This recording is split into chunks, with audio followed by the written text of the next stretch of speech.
شكرا سيد الرئيس، السادة الوزراء، السيدات والسادة المستشارين المحترمين. أشكركم على سؤالكم الذي يتعلق بهيئة مفتشي الشغل، وهو سؤال في محله، لأنه الهيئة ديال تفتيش الشغل راه بدات في 1926، والسنة المقبلة يعني كان باقي عصر الحماية آنذاك، والسنة المقبلة غادي تقدر تخلد 100 سنة من الممارسة في التراب الوطني. ولا يعقل لهيئة من هذا الحجم التي تطلع بدور مهم وأساسي بالنسبة للاقتصاد الوطني، بالنسبة للسلم الاجتماعي، وبالنسبة للتوازن في العلاقة ما بين العمال وما بين أو الشغيلة من جهة وما بين المشغلين، أن تبقى بدون ظروف للعمل. يعني هي في الحقيقة لا تستوي ولا تستقيم مع المهام ديالها في أبسط أبجدياتها. ومن هنا جاءت الفكرة منذ في الحقيقة بداية الحوار الاجتماعي المركزي اللي عقلته. كنا درنا الجولة الأولى في أبريل 2022، وكنا درنا أنه ضروري على أنه هذه الهيئة هذه بالإضافة إلى هيئات أخرى في مجالات أخرى يجب أن تسوى الوضعية ديالها بحيث تطلع المهام ديالها.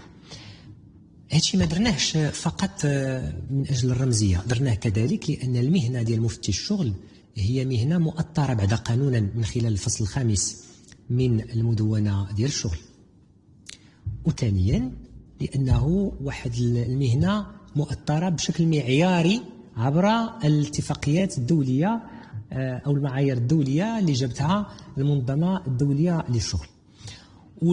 وزاد من هذا التأطير القوانين، مختلف القوانين التي تنص صراحة على تدخل مفتشي الشغل بالإضافة لمدونة الشغل. القانون الأخير الذي ينظم شروط ممارسة حق الإضراب اللي تيقول على أنه باش واحد الإضراب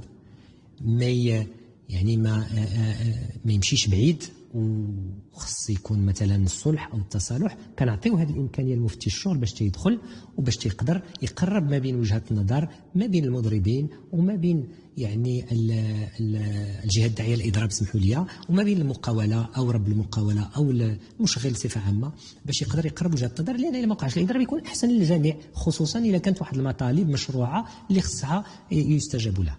اذا هذه كلها مجموعة ديال المعطيات التي تجعل على أنه ما يمكن شيء هذاك النظام الأساسي وهذاك المرسوم اللي كيحدد ما يسمى بديال الجوالات. يعني كانوا في 2008 حسبوا معايا 2008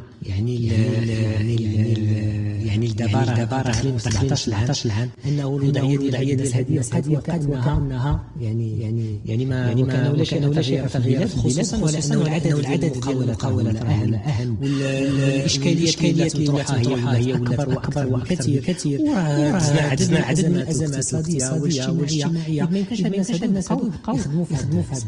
اذا شنو اللي درنا الحوار القطاعي بديناه مباشره بعد الحوار المركزي، ولكن ما كانش مناسبه في ذاك الوقت باش انهم واحد الاتفاق بعدا بالنسبه لي انا شخصيا كوزير القطاع يشفي الغليل، لانه يعني المفتشات والشغل تنتعاملوا يوميا وكيقوم واحد العمل جبار وكبير، والعدد ديال الإضرابات التي يتفاديها والنزاعات ديال الشغل التي يتفاديها والنزاعات التي حلها، يعني عدد مهم جدا. 45,000 مهمة مؤخرا 550,000 ملاحظة. شوفوا زعما الكمية ديال العمل اللي كاينه نقطة من نقاط الأساس واللي أول مرة كيدخل تفتيش الشغل في الحوار الاجتماعي المركزي، ما بقاش فقط قطاعي، باش تفهموا انه يعني بالنسبه للحكومه هذه اولويه مهمه. بعد ذلك استقبلت النقابات الاكثر تمثيليه اللي عندنا في الوزاره، لان هي اللي كتطالع بالمهام ديال التاطير النقابي ديال مفتشي الشغل، وعندنا فيها بطبيعه الحال يعني لو جي تي ام ولا سي دي تي واليو ان تي ام، هذو النقابات الثلاثه اللي عندنا الاكثر تمثيليه في الوزاره. وتم واحد العمل بواحد الشكل معقول بنيوي، ودرنا واحد اللجنه اللي تكلفت بالصياغه ديال يعني النظام الاساسي يعني المقترح الجديد، وحاولنا انه في هذه الصياغه هذه ندمجوا ما بين المرسوم ديال الجوالات والنظام الاساسي اللي كان قديم، باش يكون هذا الشيء في المستوى ديال التطلعات، وكنا في الحقيقه منطقيين ومعقولين، غير باش هاد الناس يتعطى لهم الحق ديالهم ولا قدرنا نحفزوهم يكون ان شاء الله داك الشيء. اذا هذا العمل هذا شارف على الانتهاء. ديالو، وتوضعت واحد العدد ديال المعايير.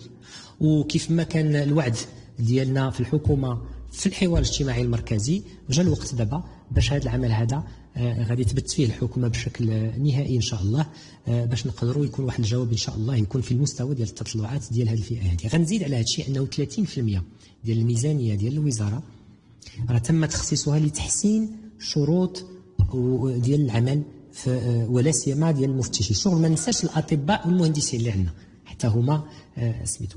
اولا شفنا واحد السياسه ديال المقرات، لان المقرات انا اللي لقيت في الوزاره في واحد الوضعيه زعما لا تليق بمفتي الشغل. خصو يستقبل يعني مدير عام ديال شركه قدو قداش وما كيلقاش فين يستقبلو، ما يمكنش. انا بعض المقرات في بعض المدن يعني داك الشيء في واحد الحاله يرثى لها.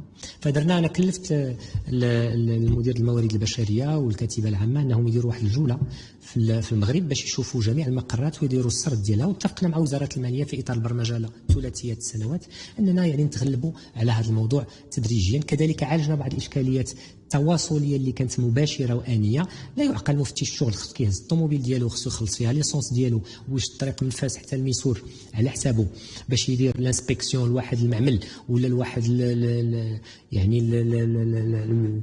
الاكسبلواتاسيون ولا هذا، ومن بعد ملي ما عندوش حتى التليفون ما كاينش، ما بوسيبل، ما يمكنش. فاول حاجه درنا هو جميع المفتشين الشغل العدد ديالهم 596، راه شغلنا تقريبا 296 مفتي الشغل من هاد 596 غير في هاد 4 سنين الاخرى. فهادو كلهم هادو يعني عطيناهم بعد على الاقل بعد التليفون باش يقدروا يتواصلوا، يعني لا بوس ديال التليفون باش يقدروا يتواصلوا، والاليات ديال العمل بقى المرسوم، لانه هو اولا قبل كل شيء هو اعتراف. وانا زعما من هذا المنبر كنشكر مفتشي الشغل، وكنشكر النقابات الاكثر تمثيليه اللي عندنا في الوزاره، وكنشكر كذلك الجمعيه ديال المفتشين ديال الشغل على العمل ديالهم الجاد وعلى الصبر اللي بينوه وعلى الاستمراريه في العمل اللي داروها باش الاقتصاد الوطني تيبقى غادي. وما ننساش نذكركم على انه حطينا في الحوار الاجتماعي تعديل مدونات الشغل ان شاء الله، ولو يكون تعديل جزئي ولكن مهم في غضون ان شاء الله ما تبقى من الولايه الحكوميه. وغيكون عند مفتشين الشغل واحد العمل مهم خصهم يأديوه باش هاد مدونات الشغل الجديده ان شاء الله اللي غدار مع الشركاء الاجتماعيين تقدر تأدي الوظيفه ديالها.